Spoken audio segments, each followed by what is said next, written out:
My mom told me not to talk to strangers on the internet, but I'm glad I didn't listen. We are the Certified Noonas, your sisters in the love of Asian entertainment. Hi, I'm Amanda.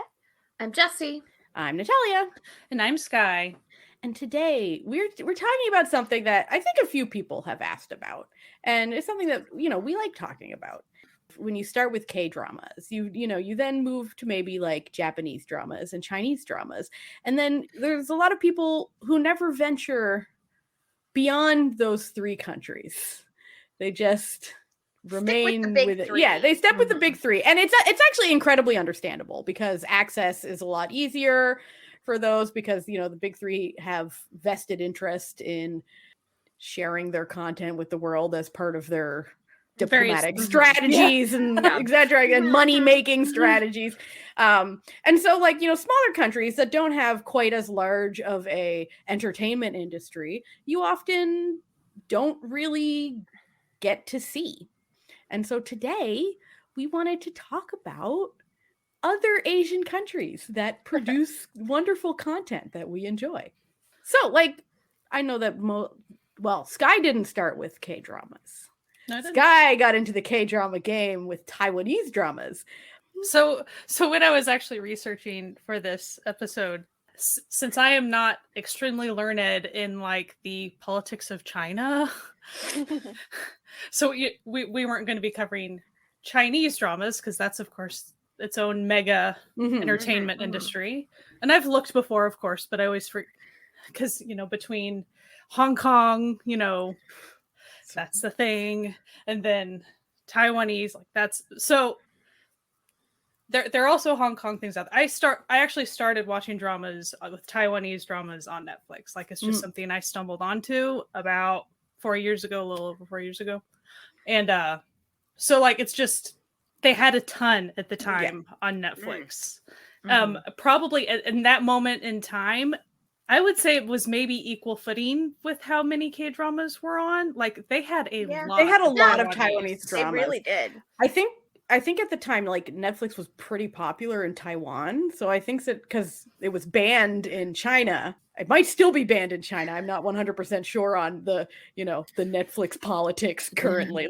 A lot of things are banned in China. So I feel there was a larger presence of it in Taiwan at the time, so there was access. There was, and it was also very I wouldn't say that they're brand new ones, but they felt newer. They were closer to that to 2018 at the time.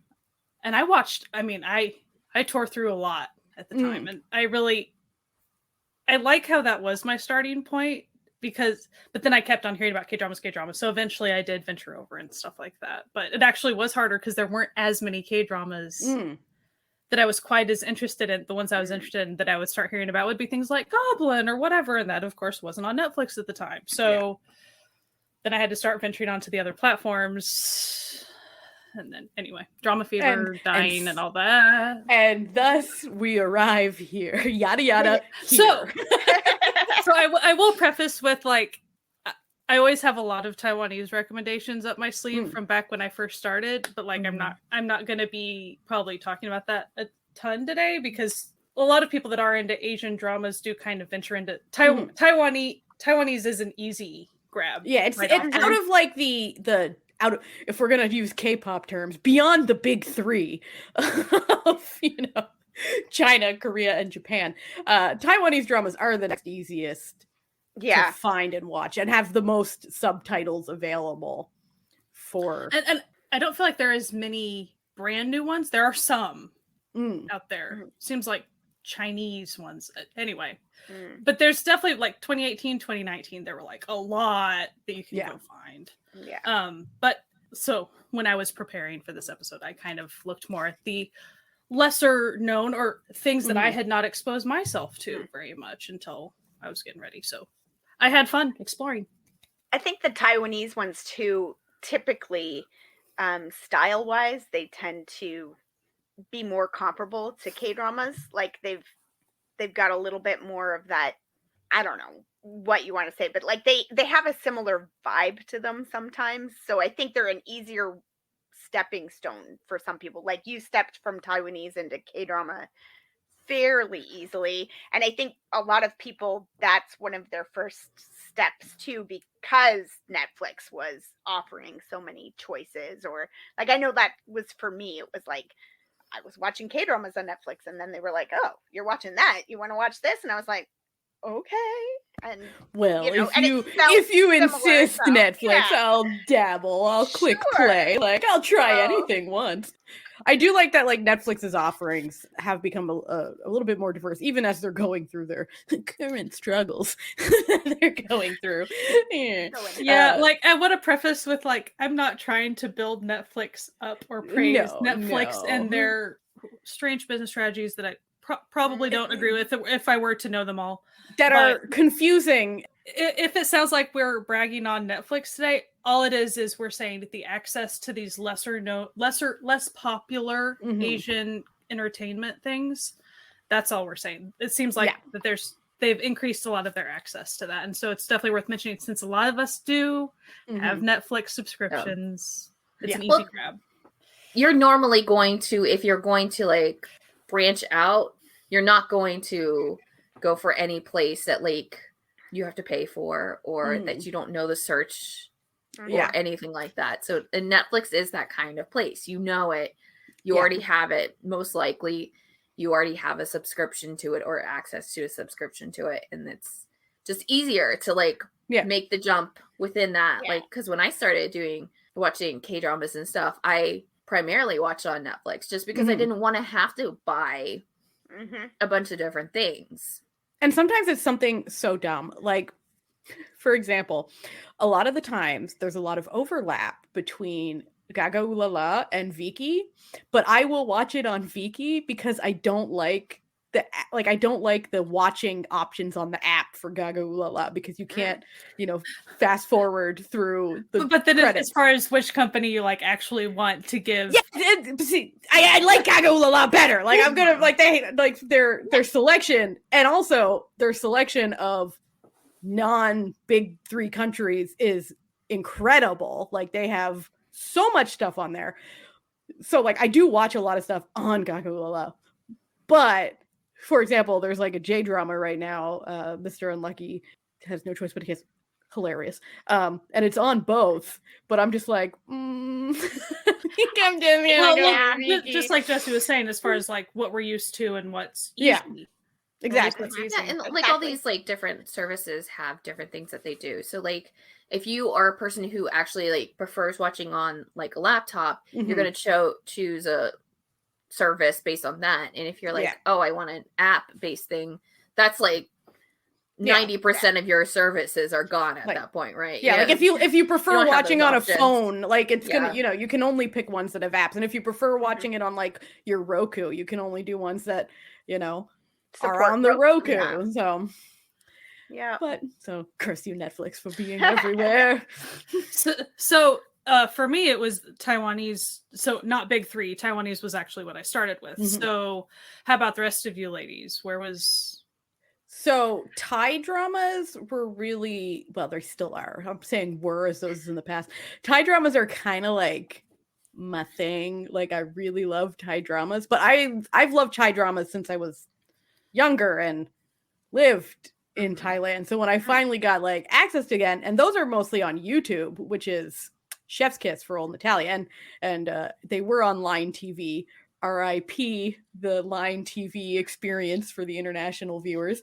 Thai television was really, and continues to be, my jam. I will say though, like, what's mostly available for the international audience are BL dramas, because listen, that just makes sense from a, and the money making, like teenager stuff, like the adult, like the licorns and stuff they're harder to find.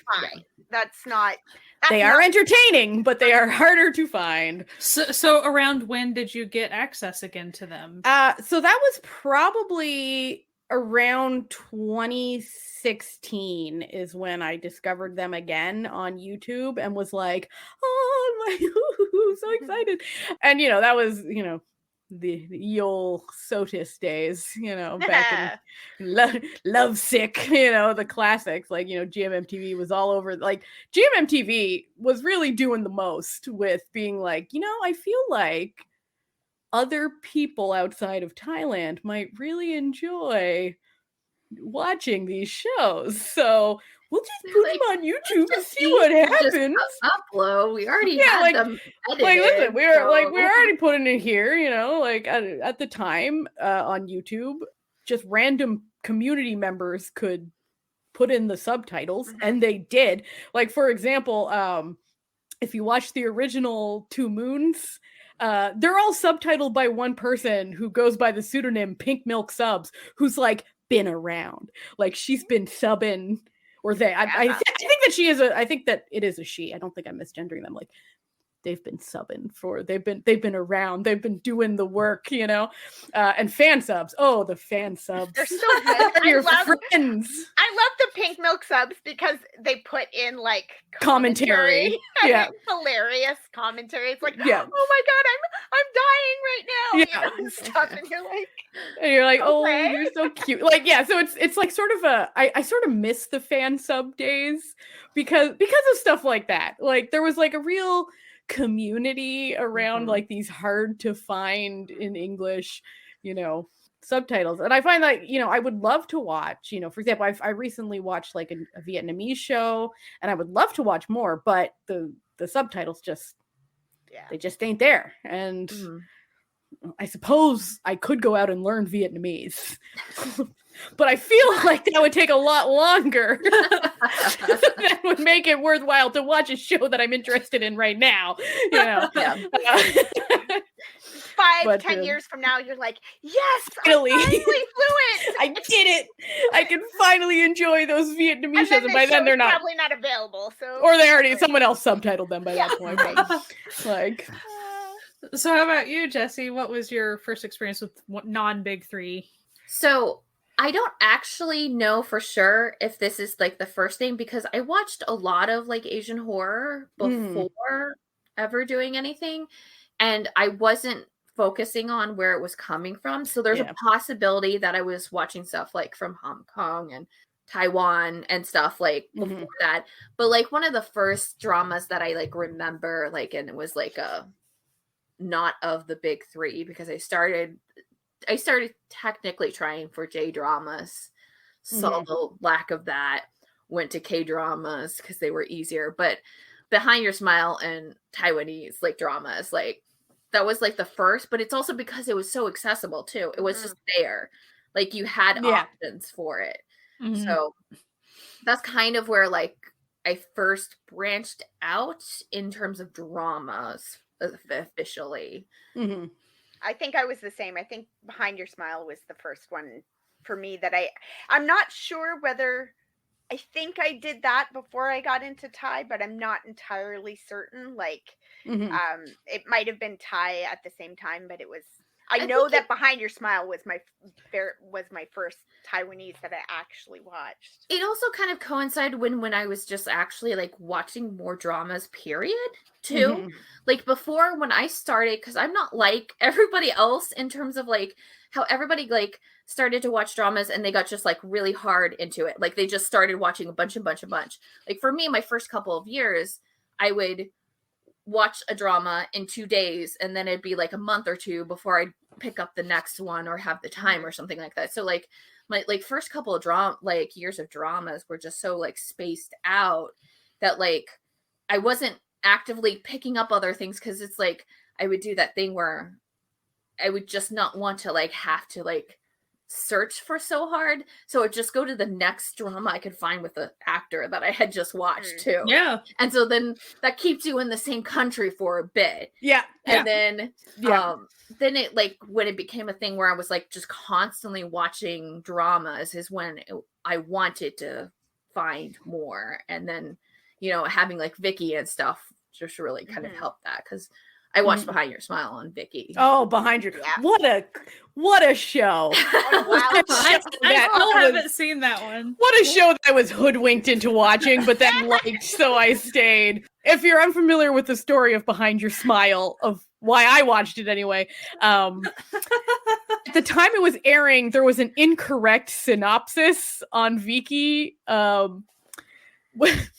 whereupon you were led to believe that the male lead was like an immortal, like demon or something, and I was like, "Ooh, like a little urban fan." No, he's not. It's just not even no remotely, fantasy in it. No fantasy whatsoever. It is literally just like a corporate revenge drama with a love story and a farm plot. But like, it's fun. Like, I don't dislike. I really enjoyed it. That's the thing. I think, like, Sky, I think you'd have fun with it, but I think you'd enjoy it. Yeah, that like us talking about it is hyping it up a little bit too much. Like it's fine. It's just like a normal that opening those opening credits though.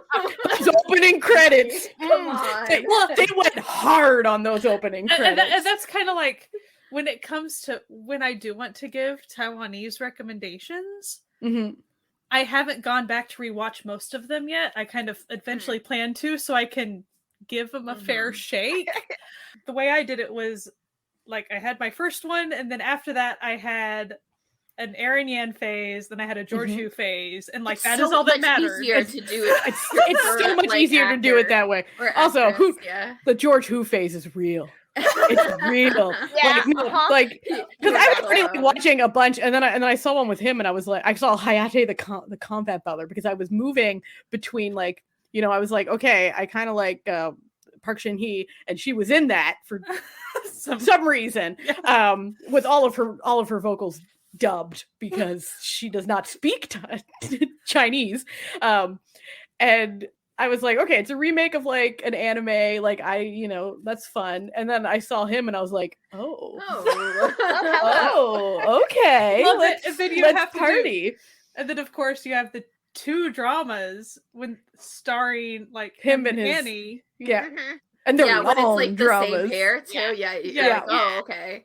So it's like, even though like as far as the vibes, one of them is definitely more of a family soap situation, and one's less that, but like when you're in it, you're just in it to be there for George. It's just really fun.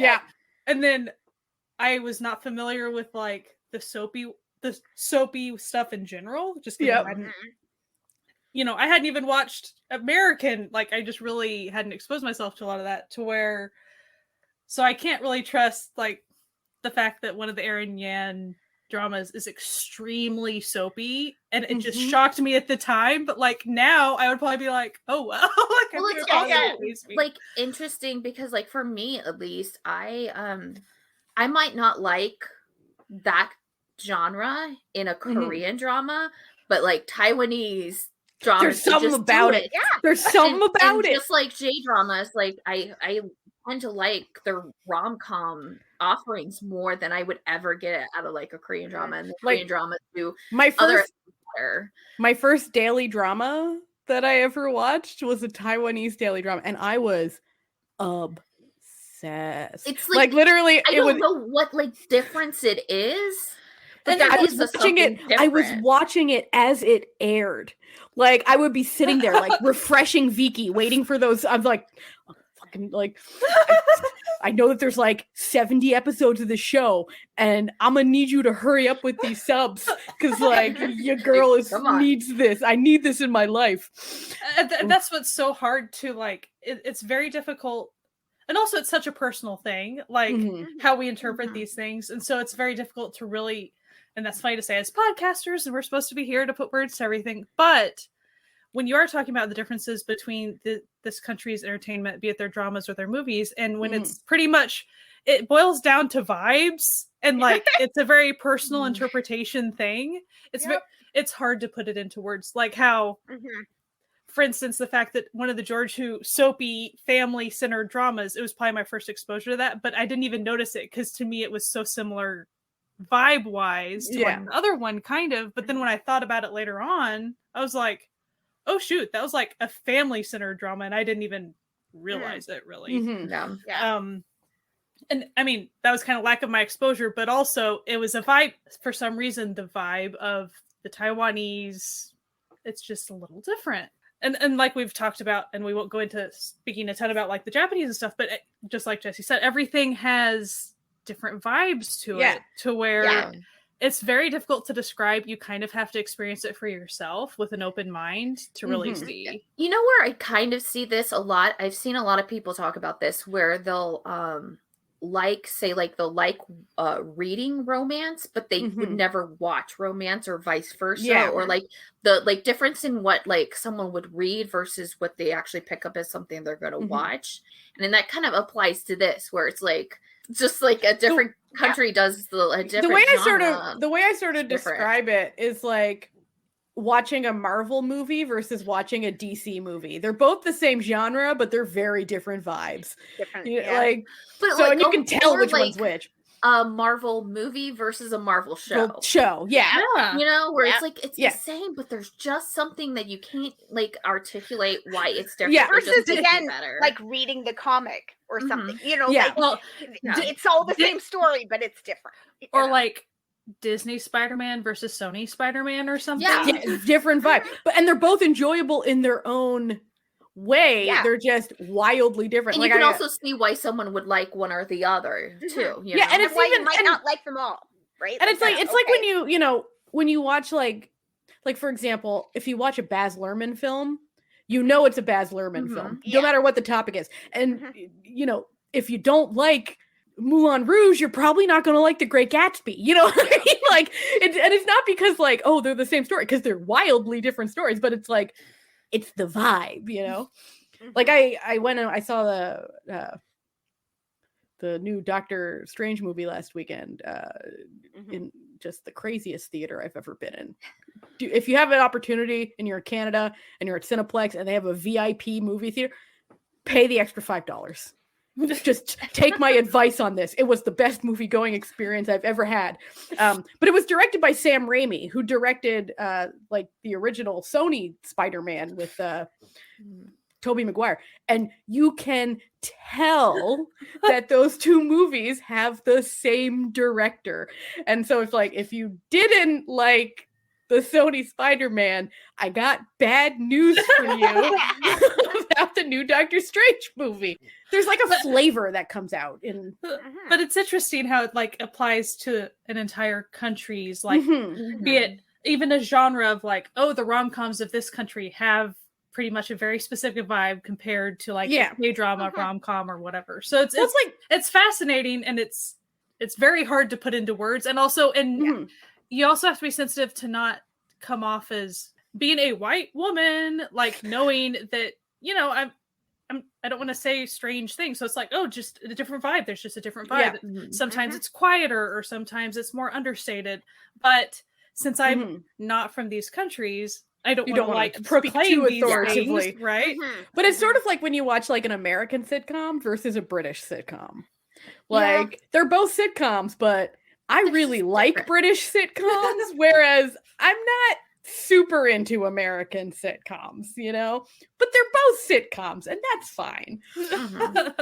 A big reason why we're doing this episode is to really encourage people, if you haven't, like, go out. And like I just said, though I was really exposed to Taiwanese stuff, I hadn't spent a lot of time looking at, let me go check out some more Indonesian and more. And so like making the effort makes all the difference, especially if I do recommend, if you do happen to have a genre you already enjoy, maybe start with the genre you already enjoy. And maybe that's a silly thing to say out loud, but I really recommend that. Like, it seems like an obvious thing to say, but sometimes you just go by what exists versus, and then you end up being like, oh, I don't like that. But it's because like, listen, if what exists is a horror movie and you don't like horror movies, watching a horror movie from another country isn't going to endear you to horror movies. Like, it's not how this works. I think there is something like what Jessie was saying about, she's not that into like K-drama rom-coms, but she likes more consistently likes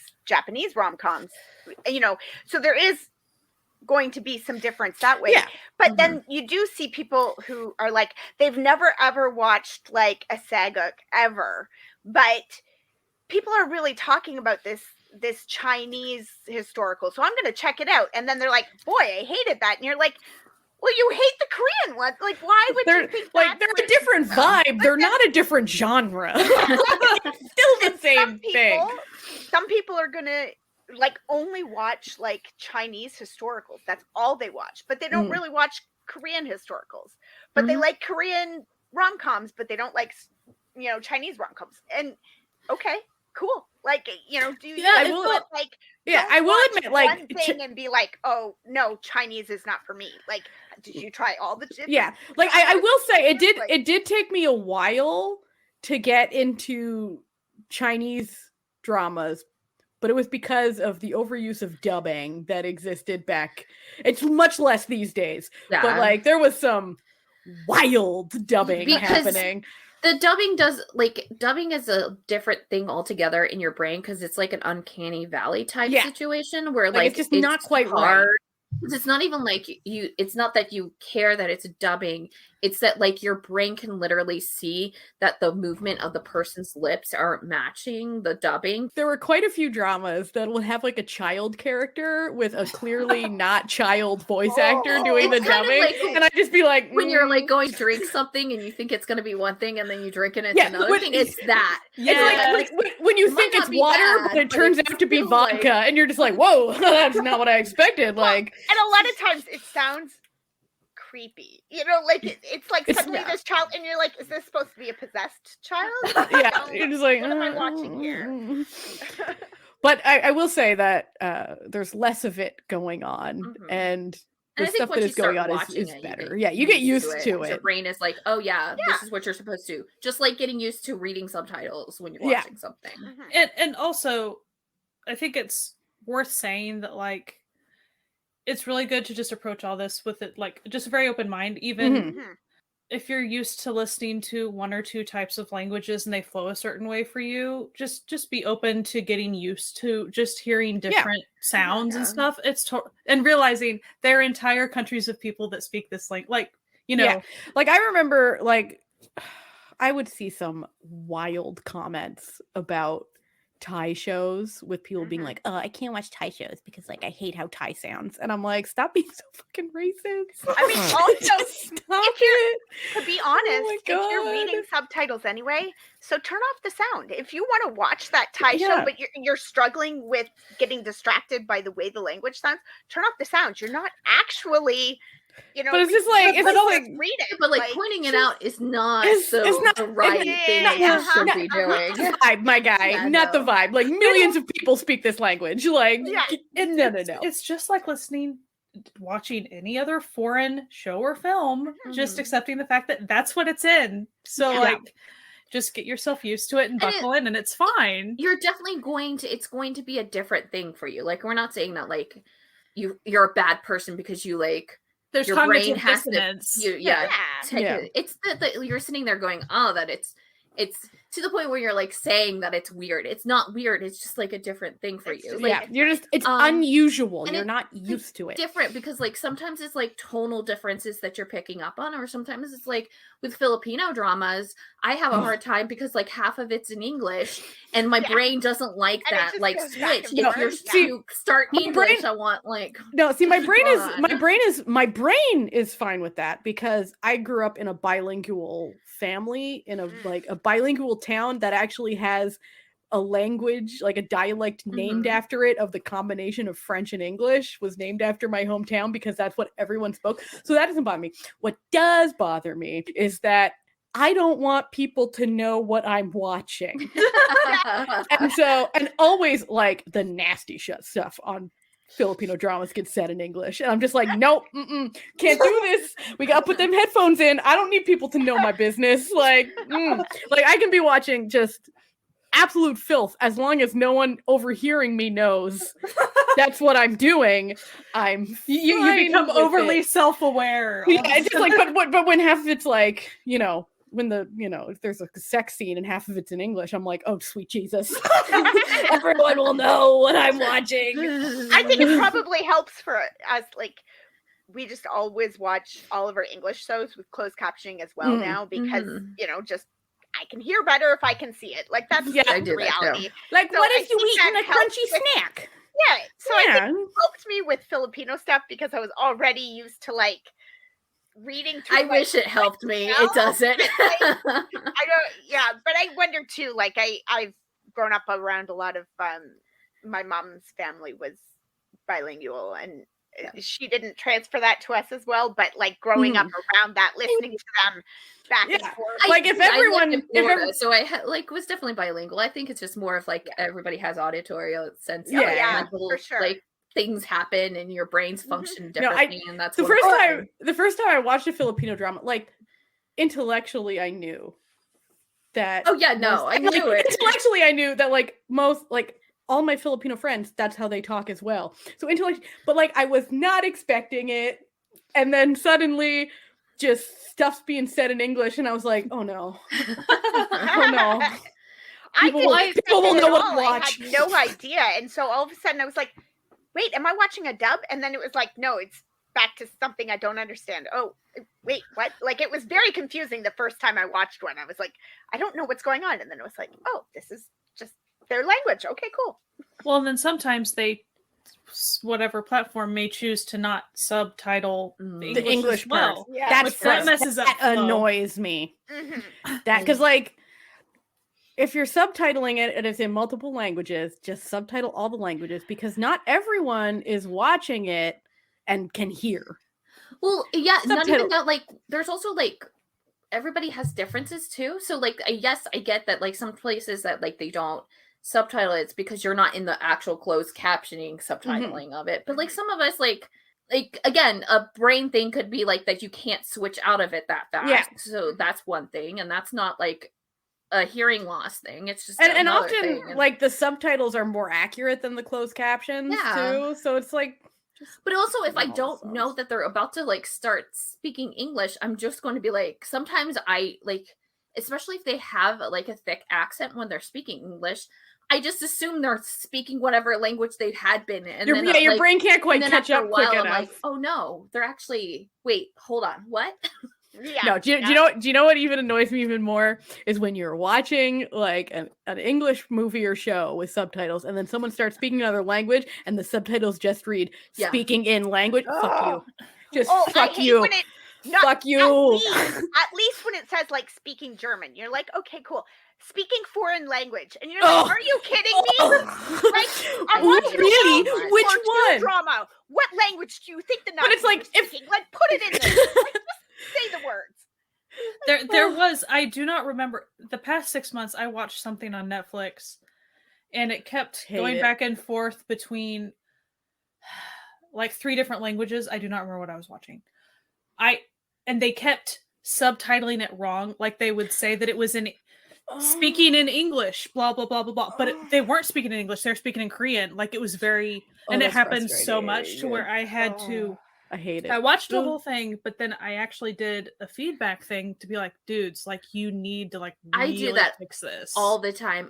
Because especially like I'll have like subtitles on for like, sometimes I watch like Murder, She Wrote or something, like random shows. And there I have found that they are the worst because it's the older shows and they just don't care. Yeah. And also the subtitles will be delayed and stuff. And I'm like, if I was actually someone who was hard of hearing, like right now I'm just have the like subtitles on because it's like 2:00 in the morning and I don't want to wake up my neighbors. Yeah, so it's quiet. Yeah.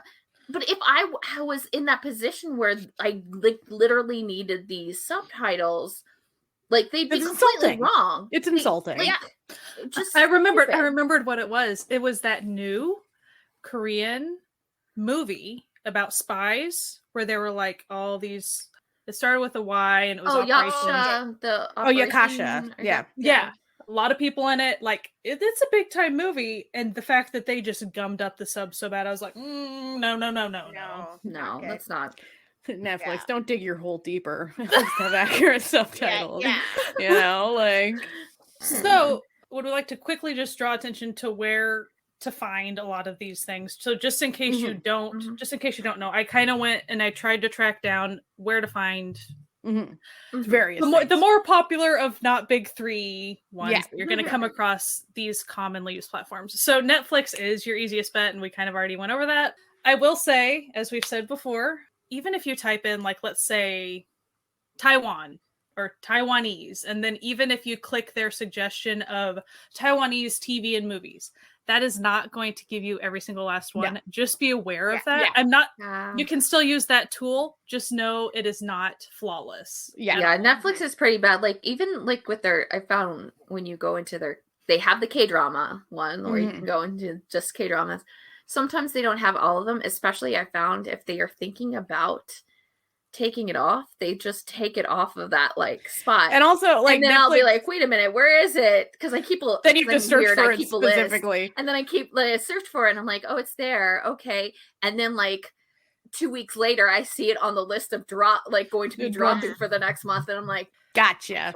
The other thing I find that Netflix does is like it tries to predict what it thinks you want to watch. So like it'll like when you type in these things, it'll recommend shows that are similar to ones that you have watched, which like I get it because they want you to keep watching and not watch stuff that you hate because they need them eyes on them screens, but like just be aware.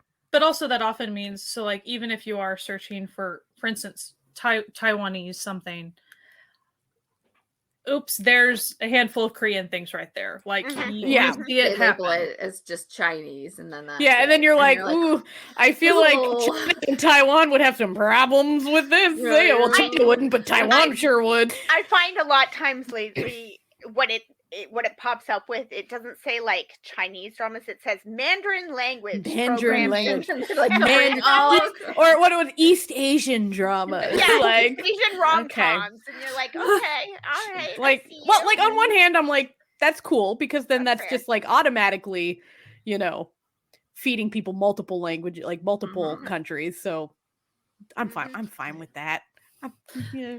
So then what I would like to bring up is Asian Crush. Like, they got it. They got it all, baby. Asian Crush, I want desperately to be my BFF. Like, I really want them to know I exist. The repping for Asian Crush is... Especially Jessie with all the horror and stuff. There's a lot of horror. And I've, like, been a fan of them since they were in beta. Like, they weren't even, like, an actual, like, solid site, and I was still here for them. Just so you know, check out Asian Crush for literally anything. For literally anything. And especially if you love horror. Like, you're going to have a good time. Or just movies in general. Yeah, lots of movies. If you've got a Roku, on the Roku channel, there's an Asian Crush channel or station on the Roku channel. Yeah, and a lot of their stuff is free. Okay. I found. Almost all of it. Like, I found that, like, the stuff that's, like, a little bit more racier, they'll throw into the page part. But like, gotta keep that R-rated behind a paywall. Well, I mean, like like you can find some like see everything. Let's just say that the movie industry in a lot of these countries and the television industry vastly different. Vastly different. But Asian Crush does a bunch of stuff, and they're even starting to get like some new, like bigger name stuff, newer Korean web dramas, like just there's a lot of stuff that's ended up on there that like you'd kind of be surprised that is. So definitely check them out for anything. But they have what are you gonna say? Oh, I was just gonna say the like big thing is they have Mongolian stuff, and they've but since when they first started, they only had like one like Mongolian horror movie, and since they've added like probably about 10 more movies, which you can't find anywhere. Yeah, I don't see Mongolian as like a, I'm going to call it a subgenre. Like when you're trying to look in the search of all these platforms, like it's the one that I've seen has Mongolian. And I'm even including Netflix in that statement. Yeah. Which is like another discussion for another day about like how like when you say Asian, they only mean the three. Like when people say Asian, they really just mean Korean, Chinese, and Japanese. And that's not in fact... No. Asia has many more countries than that. Like I find it weird that, like, say Netflix doesn't really have licorns. Like, they don't have the Thai Yeah. licorns, Mhm. but they have these like Turkish dramas that are They have like Turkish- Which is cool. wildly They are- long. Any and stuff, Hindi right? language stuff, they're huge, and they've like Yeah. been really actually starting to corner that market. Which if you're, like, which really- is smart from a money making perspective, because there are a huge number of Hindi speaking people in the Mhm. world who would Mhm. probably very much appreciate having access to that who don't live in India. So, but yeah, Asian Crush, chef's kiss. They also have like Singapore, Mhm. and they even have some Vietnamese, and I mean, Indonesian, they definitely have a lot of movies and Malaysian. stuff. A good mix of genres too. So like, Yeah. And I if you just don't really see it, they recommend it. have been adding more. I keep Mhm. on seeing it. Like Yeah. I'm kidding. When it was like last year, because I was doing like a thing where I was watching like 100 Asian horror movies, and I was really trying to like not just pick Korean and Korean and stuff. Japanese, yeah. And so like I had gone into that thing, and they had the one Mongolian one, and then just like a month ago, I looked in, and they had like added so much more. Like they're like consistently adding things. Yeah, what I like about Asian Crush is they go for really like small name productions, as what like they don't just focus on what would traditionally be like big money makers. They're like, no, we're gonna give you a variety. Anything that like makes like, especially with their movies, they do pick up a lot of like stuff that like did well in film festivals or like award winning too, which like you would think that like That's Netflix nice. would be doing, but they're not. Like, so you can find a lot of like often like award winning major- doesn't mean people are interested in watching yeah, it. but It like just you means would that think that like that would, artistically because it's excellent, already yeah. like subbed, and it's not like it's Yeah. it's already meant for an international place, because they already Yeah. have the version for it, because it went to international film festivals and stuff. But as we know, Netflix be clowning themselves these days, so good decisions maybe not number one on their list. But I think it's also really cool how Asian Crush does obviously support like indie films as well and stuff. And even, I mean, so I know that we spoke about Gaga Lola a little bit, and I kind of forgot Gaga Lola has stare at that, but all worldwide you can find on Gaga Asian Lola. Crush is good with having sexually diverse stuff as well. So like Asian Crush has a really just, they also have like anime. I mean, there's a lot there. They do everything. like shorts too, a lot of their stuff. So they're like 10-15 minute like web shorts that like were at some festival somewhere. So if you're looking for a little bit more diverse and just like the type of not just like the country type, but like the actual like film type of it, they kind of go through a lot. Good fighting, actiony. I mean, they got all the genres for you.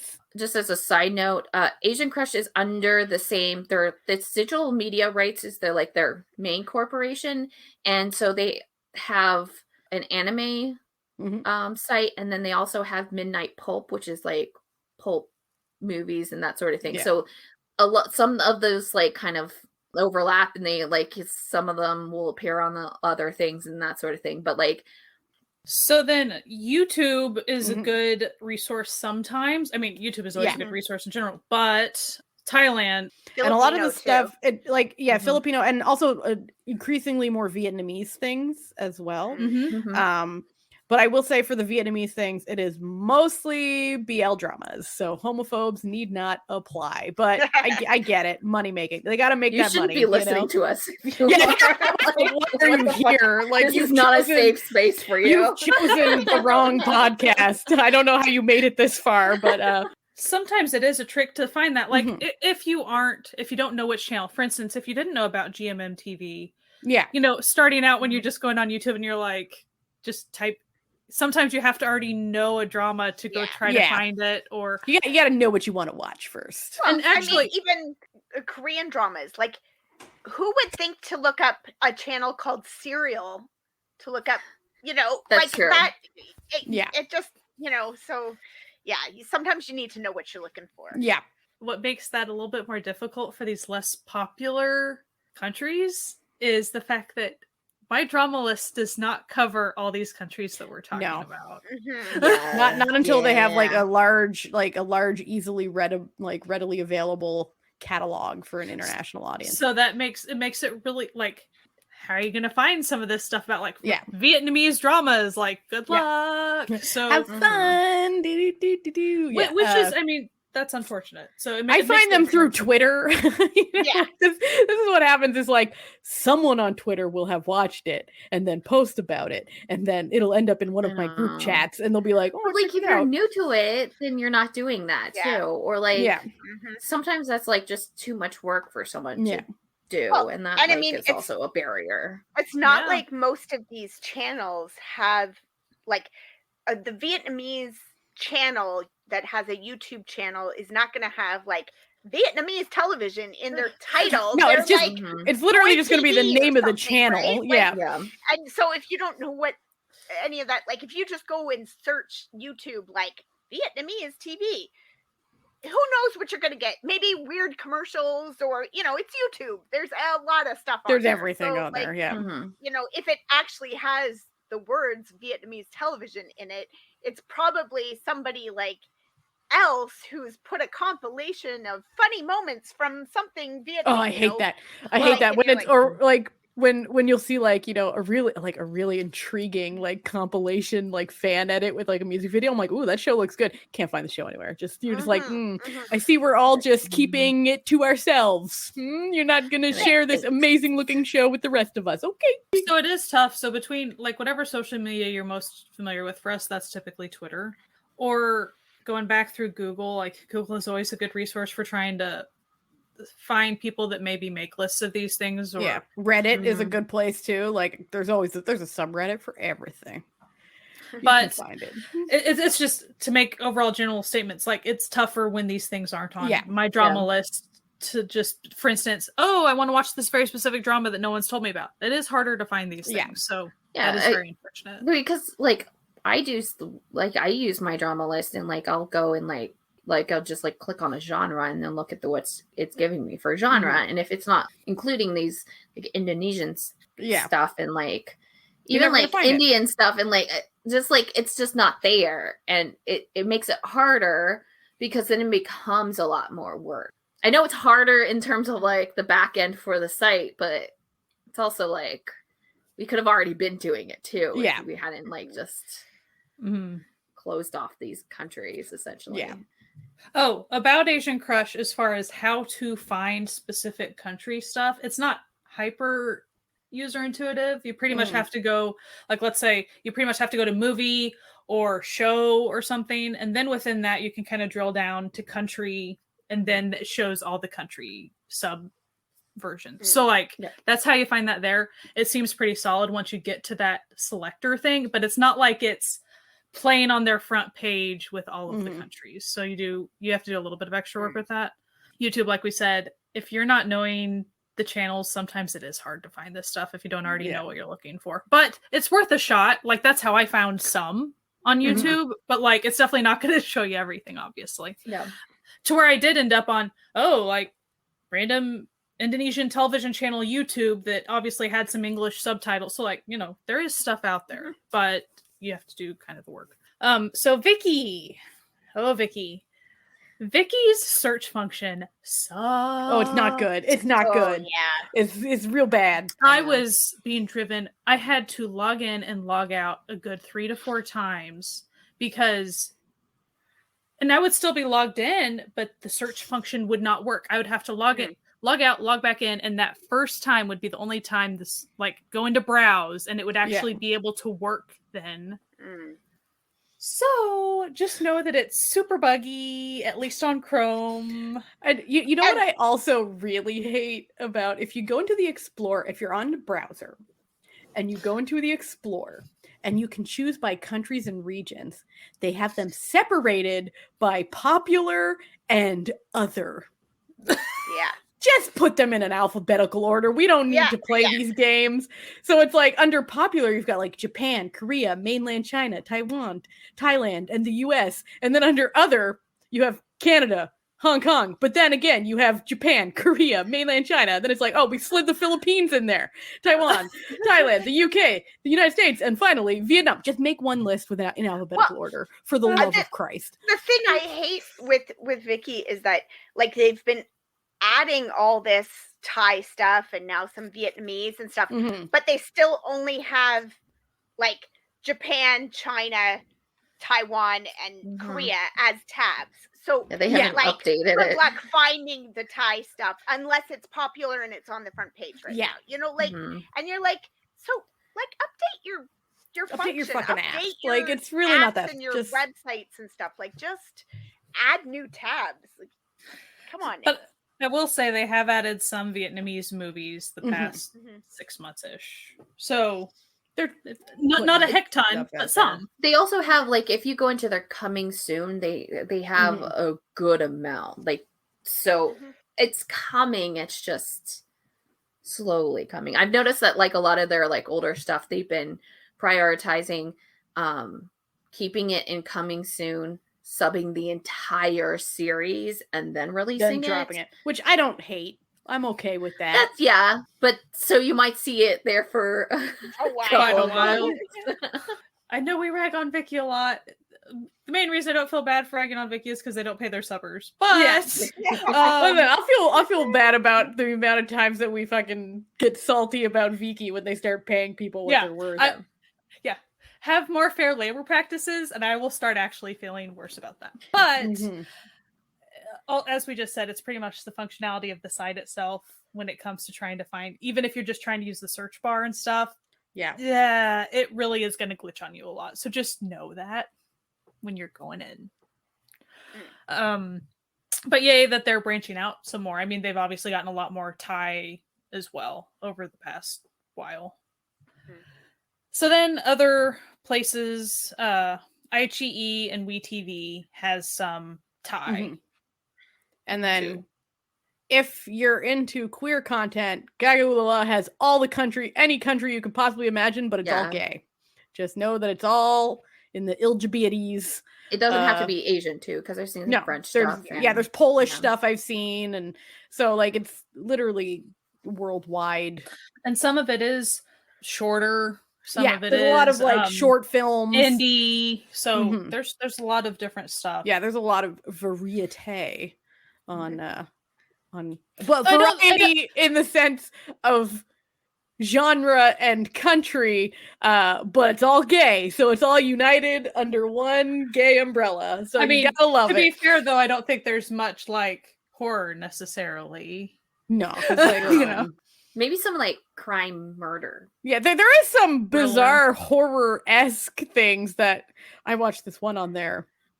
It was a Japanese like vampire thing. It was not good. There's a lot of questionable content. Well, let's just say that. But it's fun. It's fun to explore. So when I was going pretty deep into Asian Crush as I was researching, when you accidentally click on things, you're like, no. Well, the thing I've made a mistake. The thing I made a mistake on, it was this like anime about like a fart. Like that, like it had its own like name and like persona and stuff, and I was just like, I did not mean to click that. What was the one that was sort of the meme going around is that when the Thai show Bad Buddy was so popular, Gagaulala had added what is essentially a gay softcore pornography Japanese film called Bad Butt Buddy. And like the memes were like, wait a second, am I watching the right thing? Like, what is this thing you guys keep talking about? Like, man, why'd you all say the show is so good? This is weird as hell. But I think it's great that there are places to access some of this. I mean, this is obviously not the entire breadth of these countries' entertainment. As international people, like, we're not going to be able to get our mitts on a lot of this stuff. And we should be aware of that too. Just because we can't see it doesn't mean that, like, Mongolia doesn't have more stuff out there, as an example, But so a lot of it does come down to access for us. But at least we do have some. And that's great. And hopefully more. I mean, it really looks like Asian Crush is killing it. Like, Asian Crush is doing really well. Netflix, at least, Netflix is doing its Netflix thing. They're trying.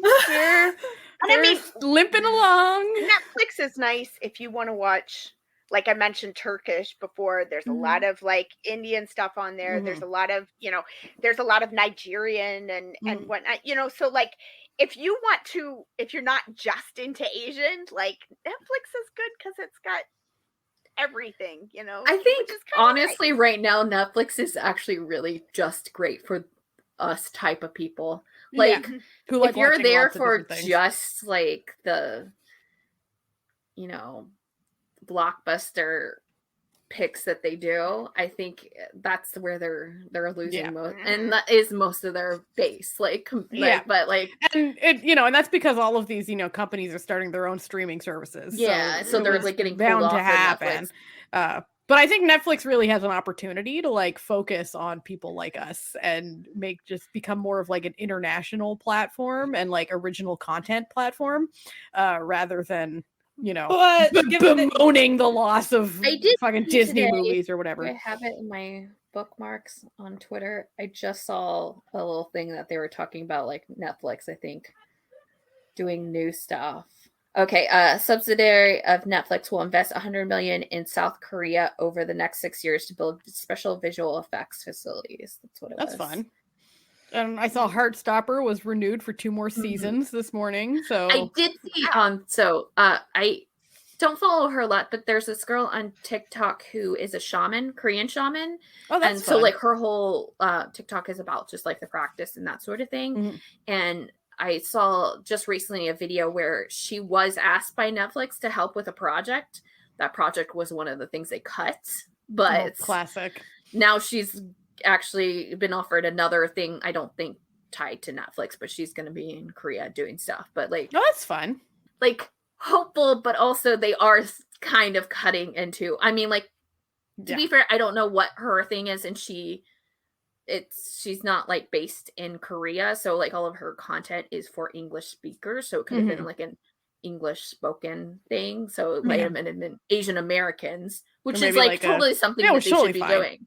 Yeah, it's worth it to break from your addiction to Netflix to it's branch out a little. It help word to yourself the in wise. future. Word to the wise. Branch out a little. Just and also just being aware of, I mean, looks like news-wise, all the layoffs they've done recently with like minority creators and stuff. So like we're fully aware that there's issues. It's just that we're talking about access. So that's what we get excited about access. So like So let's each give 2 recommendations of shows from the not big 3 that we really liked. Let's do 1 and 1 so we can like 1 and 1. All right. Amanda, Okay. what's your number? What's give her? Okay, I'm gonna first off go with Thai. It was sort of my first Thai stuff was the U Print series. Now, I want to be clear here. It's a bunch of short stories that are like they're like little web episodes dramas. apiece, and they're great. Some of them. Some of them are absolutely trash. Some of them are surprising. Like the first one is Handsome Cowboy. I love Handsome Cowboy. Oh my gosh. Trash male lead. Like, trash male lead. But he's so pretty. But he's such trash. And it's like, I mean, the hashtag that I used for this show was, I think, like ass hat or something like that. Like, beautiful to look at. But there's a little story in there. Who feel like they have to watch them in order, so they start there and then they stop because they're done because it's the most licorn of all of them. But basically, it's a series. The U Print series is a series about college, and each college department has a prince of the department who's like one the hottest guy in the department kind of thing. And they're like ambassadors for their department kind of thing. And most of them are friends, or there's sort of 2 friend groups that all the hot guys travel in packs in this university. If you want to just pick and choose the ones that are really, really good and fun, I would say the Baker. The Crazy Artist is my favorite. Like, my goodness. Crazy Artist is a beautiful story. I love that one so much. And Lovely Geologist is just adorable with this like cute little puppy and he wears like a dinosaur outfit all the time. He's a bit of an odd bird. It's odd, and it's a weird. It's a weird series. I'm gonna be real. Cute. And then there's like I would say absolutely don't watch The Veterinarian. It's terrible. It's a terrible, terrible, it's just terrible. Like, there's a few that are just unwatchable, and then there's a bunch in the middle that you're just kind of like, yeah, okay, it's there, whatever. So if you don't watch them all, you might miss a few little things. Like, there's a great, in Crazy Artist, he's friends with like the guy from the Handsome Cowboy series. So like, Handsome Cowboy comes back in that series, and at one point, like, there's a thing where he's introducing himself. He's like, "Hi, I'm so and so," like the Handsome Cowboy, "and I'm super great, and I have this like girlfriend, and I'm super loyal to her." And his like buddy in the background is rolling his eyes because like he's like, "No, you're not. You're a loser." Like, so you're gonna miss that if you didn't watch them all. But that's like, pretty small. It's a moment, Yeah. right? And if you really want whiplash, watch The Handsome Cowboy and then immediately go watch the next web series that they did called Ugly Duckling that stars the same guy but is the best guy ever. If you really want to be like confused, just mentally deranged. So Jessie, what's one of yours? Okay, so I'm also picking a Thai one. I picked this one because it was on Netflix. I'm pretty sure it's still on Netflix too. I didn't like actually look to see it. I'm sorry, but I'm pretty sure it's still on Netflix. But also I picked it because it's not a BL, which I do. It's not that it's bad. Like, I'm just, in terms of forcing people to watch things that aren't popular, I was like, you know what? I think a lot of people don't know, when they think of Thailand, they all automatically think of BL. BL, yeah, and because that's what's easiest to find, and it's easiest. But like, the second big thing that I think, like, especially like for the attainable shows that people might not know of, is that Thailand really loves thrillers and horrors, and so they have a lot of like different shows that are kind of in that genre. So the show that I am picking is called The Stranded, and it's like a thriller disaster type drama. It's fairly short. I breezed through it. I think I watched it all in one sitting because it was just like that, like much of like, I was just like, this is the best. So essentially what happens is there's this boarding school on an island where just a bunch of like rich kids are like hanging out and like going to school, and they're, of all different walks of life and stuff. And it's like, away from like all of their parents essentially. And a tsunami happens and strands the kids on this island with like basically no family, because most of the people like died in this tsunami, and they're at like various states of, some people had gotten hurt, some people didn't. There's like half the school is not there and that sort of thing. And so it's got this like really great, like, them trying to kind of survive with what they have left of like the school and that sort of thing. They're also high schoolers who are like all rich, who are just about to graduate. So you have that kind of play into it. There's like scenes of like what was happening to each one of their relationships like prior to this. So there's a lot of like conflict in that. And it's got this like Lost quality to it too. So like the entire time you're watching it, you're like, there's something strange going on. And like, so it keeps you wanting more, and it keeps you like liking it. I will say that like, it is like teenagers doing teenage things. So like, if you aren't into that, then that might be the thing that like you won't like about this drama. But I personally just really liked it. It kept me on the edge of the seat. I was just like interested in everybody. The relationships are different, and you got a lot of different things with like, friends or like people who are dating, or like people who maybe like, there was like the one kid who's only there because they got the scholarship, and so there's like that kind of like dynamic with like the classes and that sort of thing. And then just this like all this weird stuff happening too, and it was just like perfect candy for me, and I just like blew through it. I'm like, I think it's like maybe 6 episodes, 45 minutes each. Yeah. The only thing I could say is bad that it has kind of a open ending, and I don't think there is a second season to it. I'm pretty sure they did it. Let's see. Do I have the? So yeah. So it's from 2019. So it was right before the pandemic. Yeah. So I feel like maybe there was a second season. Supposed to be a second season, and now I don't know if that's ever going to happen. But yeah, so it's really good. I really enjoyed it, and it's also was on Netflix, and so I think accessibility wise, it's a really good one for people who are just trying to like get a new thing in. And I think like it's a good one if you have like maybe a significant other who doesn't watch a lot of Asian, and you've only been subjecting them to like K-dramas. This might be also like another option, because even if you are expanding, you should like the other people around you should try you to should bring the love to those around you. Yeah. You know, like yeah.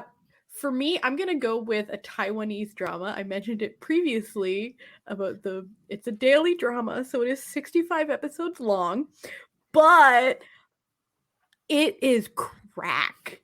Okay, the show is crack. It's called V-Focus, and basically it's about like a journalist who has like a rivalry with this like bodyguard who like will bodyguard like people that she's investigating like as part of her, you know, journalism exploits. And then oh no, they get into an accident and end up on an abandoned, on like a desert island together.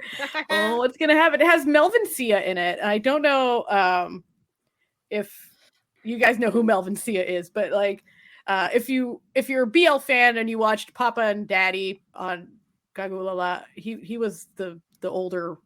I'm just saying older as though he's old, but he was just like the older person in the couple on that. He was, you know, the one who owned the restaurant in that one. He shows up quite a bit. He was, let me see, one second. Let me just quickly, because I know he's been in stuff that other people have seen. You'll know him. Like you see his face and you know who he is.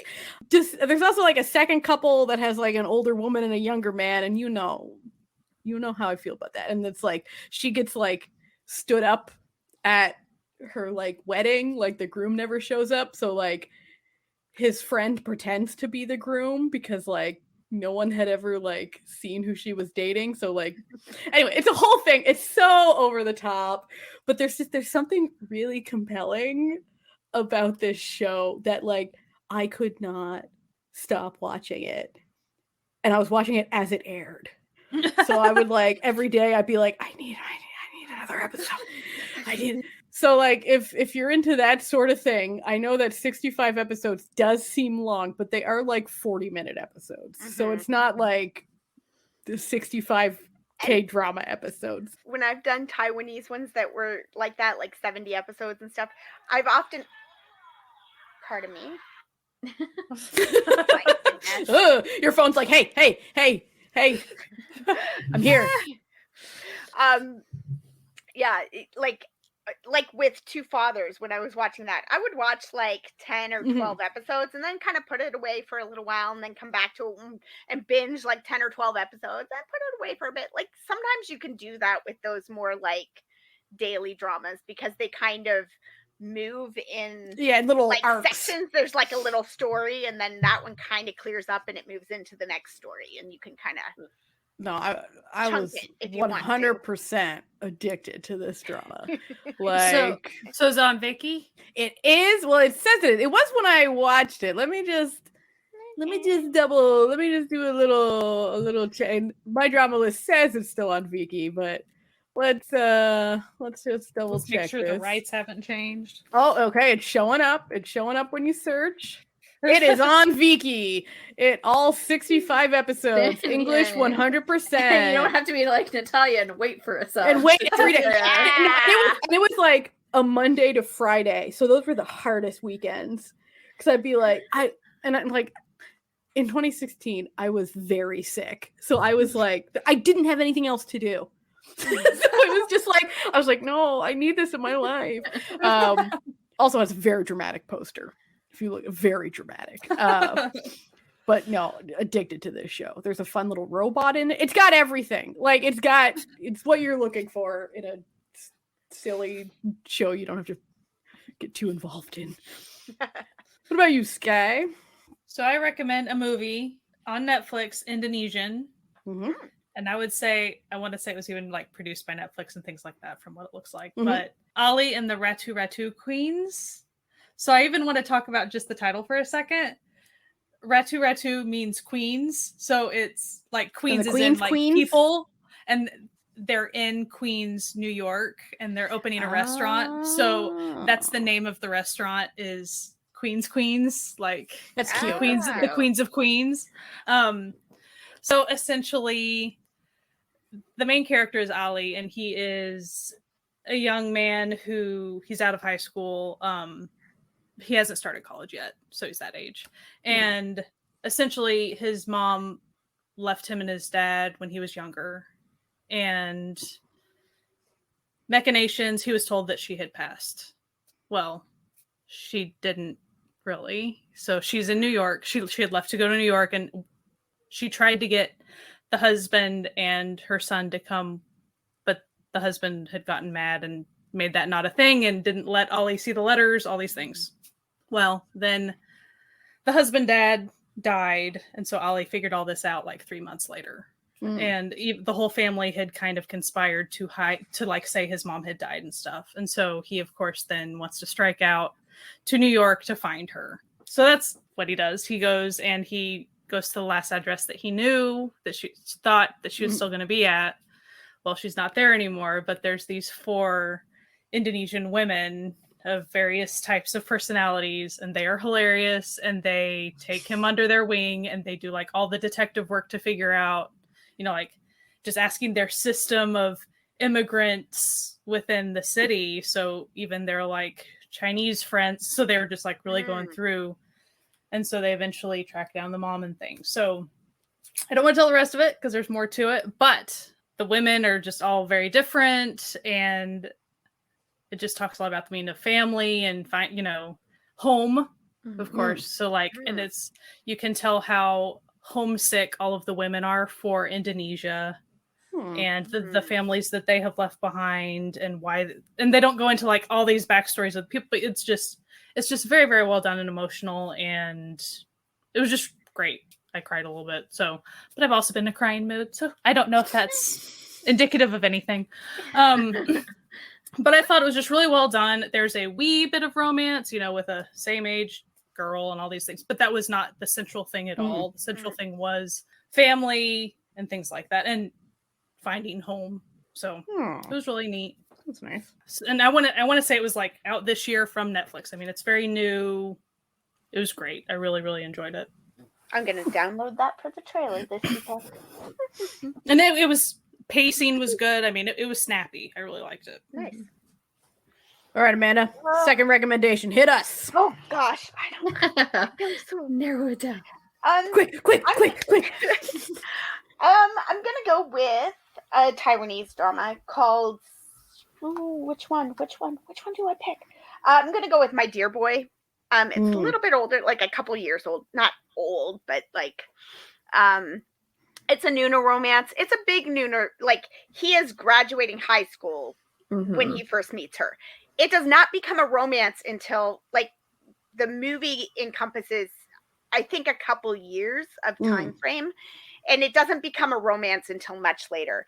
It is very friendship based, and she is going through it and he is going through it, and they're at different points in their lives, but something about their lives connects, and they become friends, and they become really good friends. And it's I was watching it as it aired originally, and another friend of mine was watching it as it aired as well, and we just kept saying, like, we don't even care, like, if it doesn't ever actually become a romance, if it's a thing where, like, he has a crush on her but then gets over it, and then maybe she looks at him, you're like, I don't even care. If it's just this friendship, that's fantastic, because the friendship was so good, and and the way that they interacted with each other and with each other's friends, and the way that his sort of youthful optimism helped her to kind of like get her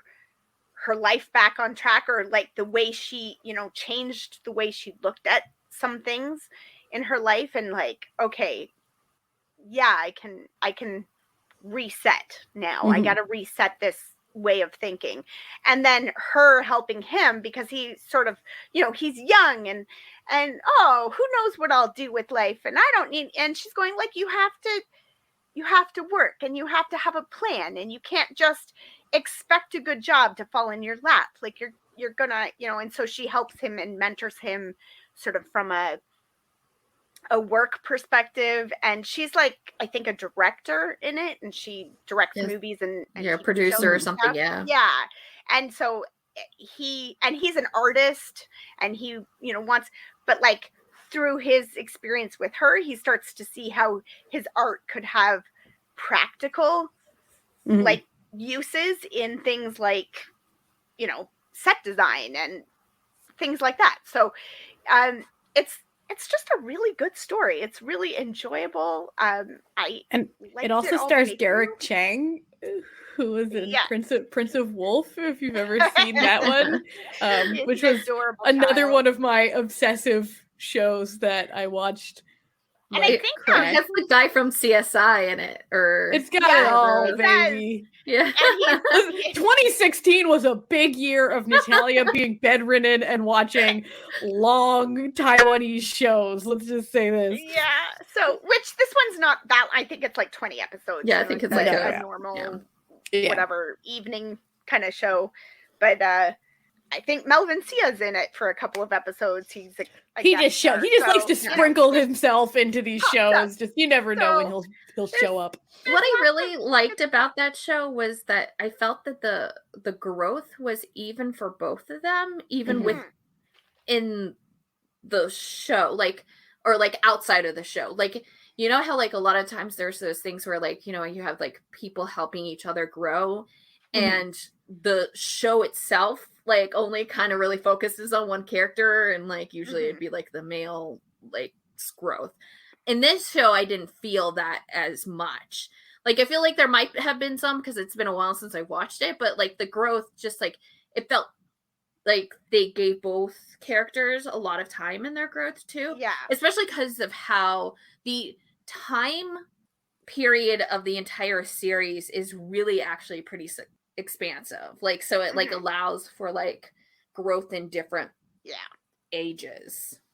Yeah, I think you're right, and I think like if I think about it just sort of in general, I might say she's more the main character than he is. But yeah, like, she's definitely the main character. She doesn't get a ton, like she does get more screen time maybe, but like you said, he's getting a lot of development. He gets a lot of like time with his friends. He has different relationships that have nothing to do with her. He's not just a character in her story. He's got his own story as well, which is nice. It's nice to see that sort of even. And she has relationships outside. Yeah. Of it as well.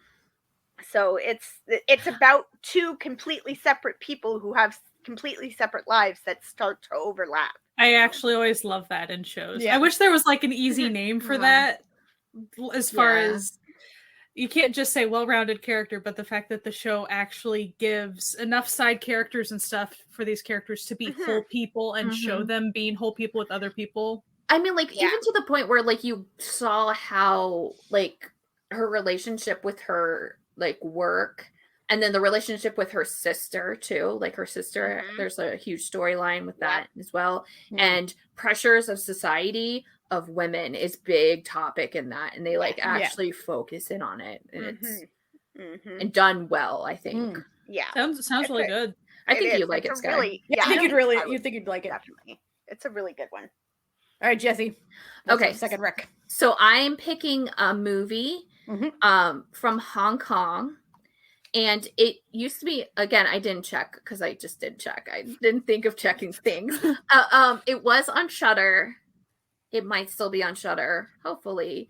But it's one of those movies that you could probably find for $10 on DVD pretty easy. And it's called Dream Home. It's a true slasher, which is something that, like, I don't think Asian horror tends to fall under. It likes to do like ghost stories and like weird stuff, but like the true slasher genre is not as prevalent in Asian There horror. is someone with a knife coming Yeah. to stabbity stab. He's not a demon. He's not a mythical beast. It's just a dude with a knife. No. And people are gonna die. There's gonna be a lot It's of kind blood. of surprising. It's kind of surprising that they don't have it more, considering, It must be I some understand cultural no thing that we gun don't know, violence, yeah. but yeah, it's interesting. Yeah. Like, But they got butcher knives there. Like, they yeah. do. Like, it's perfect. But essentially what the story is, it's about a woman too. It's like, it's so great. She has been working hard all her life for this one dream apartment. Like, it's like her only goal in life since she was Classic. like in middle school. And it, like, she has some issues with her parents and stuff like that and that sort of thing. And that's probably where it stems from. But it's just this like one apartment that she's always wanted. It's like in a high rise overlooking the water type thing. So it's like very like unattainable, but she is going to get it at all costs. Things happen that like make it unattainable and she just snaps. Oh. And it's so good. And I like really enjoy it. I think it's like 2010. It was like, if you're into like the slasher genre, I think you'd really like it. It's kind of one of those like hidden ones that I think that like not a lot of people know of just because it's from Hong Kong, but just the way that it's set up, the way that it happens.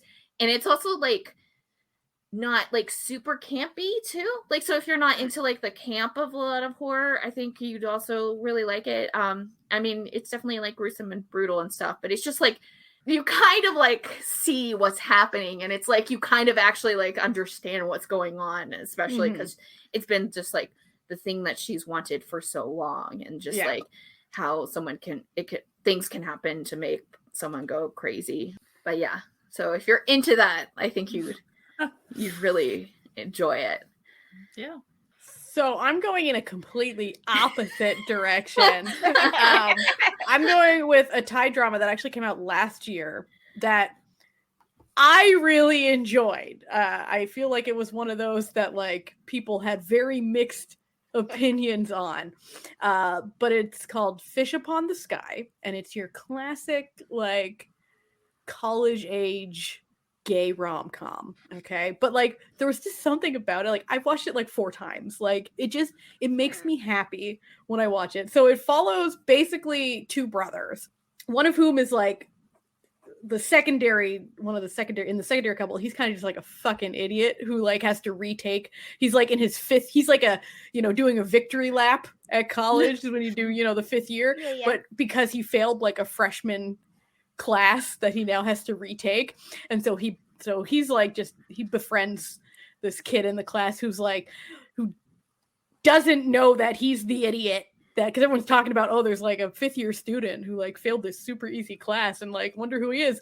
So then he pretends to be his brother, and his brother is the main character and is a dental student who's very smart, but like, and has a crush on like the hottest guy in school, but like he thinks that he's really ugly. And so he has like very low self-confidence. So his brother is like friends with these 3 other idiots that are like the coolest guys in school. And they're like, we're going to help you, bro. We're going to help you. We're going to like take you shopping. We're going to have a makeover montage. I was going to say makeover. It's literally like they do like a makeover montage, but like with the 3 people you wouldn't want to be in charge of your makeover montage whatsoever. And so then he's like, finally, like they're like gassing him up. They're like, oh, you're really hot. Like you're doing this. So then he goes to like confess to like this guy he has a crush on, whereupon he encounters this guy's best friend, who's like a medical student, who's like, time for the cock block. Like, no. And then, but he's also has like, he has like an online friend who he's never met that like he tells all of his problems to. And so I think we can put like 2 and 2 together here. Are we gonna You've Got Mail It? Because I thought we got a little bit of a You've Got Mail It. So then it's like this, it's a real like enemies to lovers sort of things where only one of them was ever an enemy, like only one of them ever considered the other one an enemy. And it's just really cute. And then like the secondary couple, you've got like this sweet, innocent, like freshman who's school smart but life stupid, and then you've got this absolutely just clown of a man who's life's sort of average but school very stupid, and they're just adorable. And like it's just, and so he's pretending to be his brother who's a dental student, and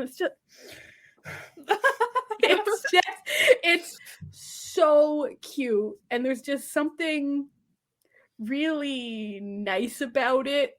And like, and no one ever like makes him like, he's the only one who thinks he's unattractive, so it's never there's never any like, oh yeah, you're ugly, and if you have this makeover, like then everyone will like you. Like he only gets like, they just take his braces off and put him in clothes that fit. Like there's and like take off his glasses, and they're like, ooh, the hot man that was always in you is now here. Glasses. Yeah, like woo, like now you're so sexy. And it's just like three idiots gassing him up. Like it's just like it's really not that much more attractive. So it's just, it's really nice. It's just a really cute show, and it's romantic, and it's sweet and silly and stupid. And So it is on YouTube. It's a GMMTV special.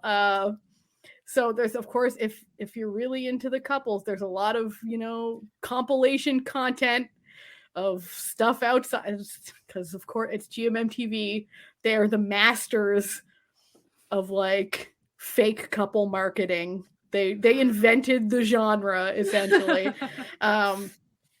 So like the shipping culture is wild over there. So it's on YouTube. It's free. You can watch to your heart's content. It has 12 episodes, so it's not super long.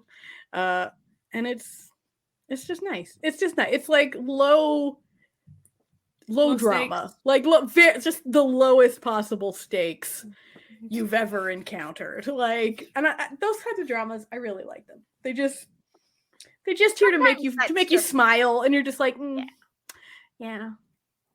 Oh no, you tripped and accidentally kissed. Like this one, it has like a classic like that, except that like he passes out because it's hot, so the medical student has to give him mouth to mouth. Like it's that sort of drama. You know what I mean? Like it's just shenanigans after shenanigans. So Sky, what is your second recommendation? So this is another Netflix movie. Mm-hmm. This time it's a Filipino movie. Isa Pa, so it's ISA and then another word, PA, and it means, so Isa Pa with feelings is the title, but that means once again with feeling. And so it is about the lead girl. She is an architect at the beginning, and she is studying to get licensed as an official architect stuff.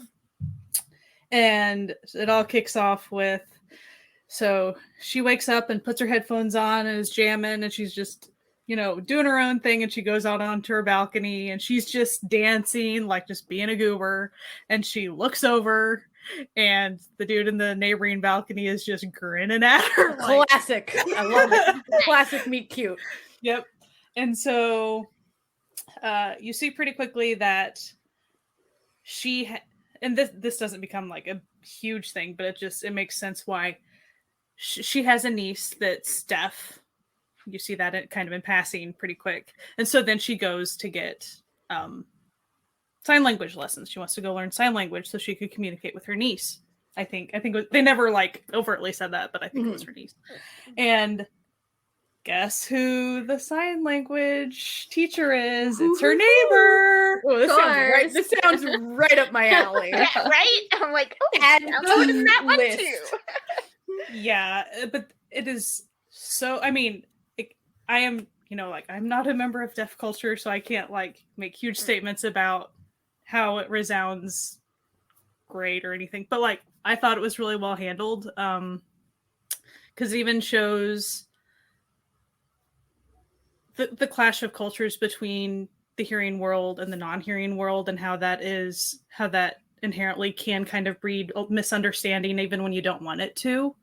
And so, like, for instance, they go to a party at his friend's once, and it's all deaf people, so they're all signing, and she gets left alone, and you kind of experience that. And so then he goes with her to like a work thing, and so it's just the hearing world side, and then he gets alone and how that feels for him. And then the way they even portray him not being able to hear sometimes makes it sound like being underwater sometimes, or just the way a lot of it's handled. It's just handled very well emotionally too with all that. And I also enjoyed, it wasn't so like, yeah, there's a meet cute and stuff, but it wasn't like insta love at all. Like there wasn't hate either. It was just normal, and I appreciated it. Yeah. It was a slow with that thing, so I really liked that. Ultimately, also he is into dancing. Like he needed a partner for dance, and so she crashed his car, and so, hey, can you do me a favor to pay me back? Can you be my dance partner? And so then the question is like, how do you figure out how to dance? Like, because that is an extra challenge for him. And so, well, I feel the vibrations. So like putting a hand on a speaker and figuring that out. And so that becomes an aspect of their relationship. So they were dance partners before they even got romantic. So it's a really good progression. And it feels like there's enough time that it feels a little bit more realistic with that, which I really appreciated. But also, you know, his ex was a hearing person. And so pretty much his deaf friends are, and that's what pretty much split them up. The fact that she would have to interpret for him so much. And so that's his fear, which is a logical fear. He lived through that. And so his deaf friends are concerned about trying to be with a hearing person, how that just inherently is an obstacle between the two. Oh. And so it's explored just very well, I thought. And I loved, you know, Filipino show about deaf and hearing, and just I thought it was just really, really cool. Really well done, slick. I'm pretty sure it was a Netflix original. Like, it's just super well done, very pretty. But yeah, I really, really enjoyed it. Nice. Sounds good. Oh, and I meant to mention, she didn't pass the test, so she's going through a difficult moment in life in the beginning, kind of when they meet, and so that's a thing that actually becomes a topic of the movie as well. Like, are you okay being with me just because you met me when you're going through a difficult time? Which I thought was a very good thing to talk about, because that could be with any relationship, right? Yeah. And so like that's a valid concern, and that's a valid thing to talk about. And so there were aspects that felt it was just really well done. So cool. I definitely recommend it. I do want to have a side recommendation super quick for anybody that's super into the Karate Kid, which I don't know how many people that is. I tried on Netflix, there's an Indonesian movie called Tarung Sarung, Tarung Sarung, 2 words, which means fighting in one of those, you know, their skirts that they wear. So they're a loop of fabric, so they'll be within that loop of fabric in the fight. Anyway, come to find out, it is just pretty much Karate Kid Indonesian version. That's like fun. Straight up. They have a couple of Indonesian horror films on Netflix that are literally just like Conjuring and just Indonesian style. I mean, it's literally like beat for beat, just you're like, oh, okay. It was like the fact it took me way too long, like embarrassingly long in this movie to figure out that his name was Denny Russo. Like the fact that I didn't connect that.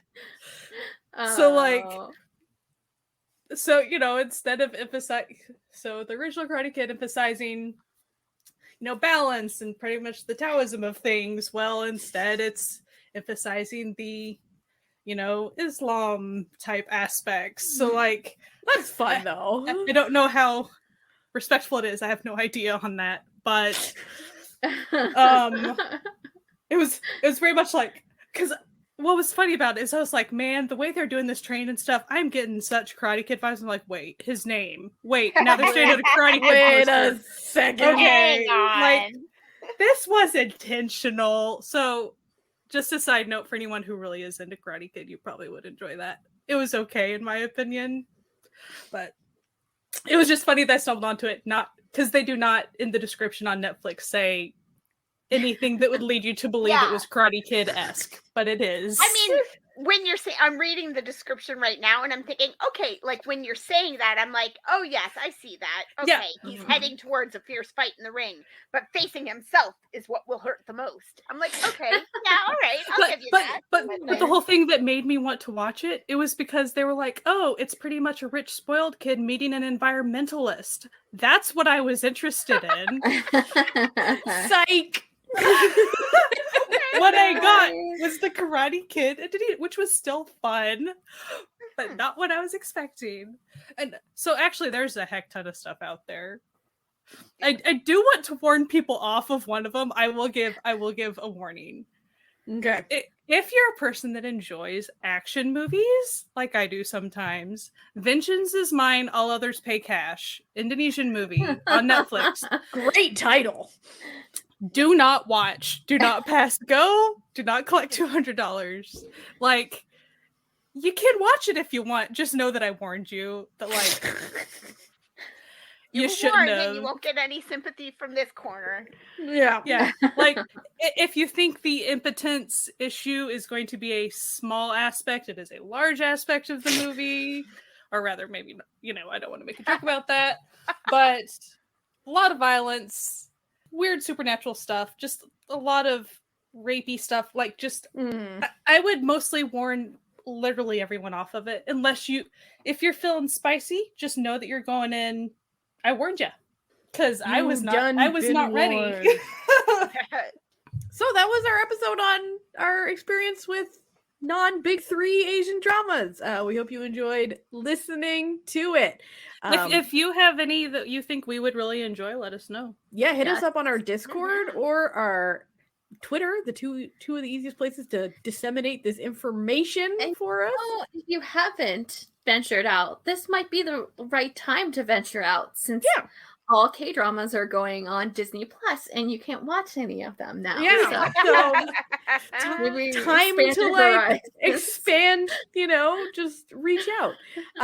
So this coming week, if you're listening to this the day that it airs, we have a book club drama discussion for Pachinko coming up on Wednesday the 25th. It's going to be on our YouTube channel, so please hit us up on YouTube, do the old like and subscribe, because we have a weekly live stream that we do over there, and all of our episodes are there as well, in addition to all the streaming services. But if you need links and stuff, you got to go to certifiednoonas.com, our home on the web. We also have another live stream coming up on Monday the 30th, where we'll be discussing the shows coming out in May that we are in pumped. June. The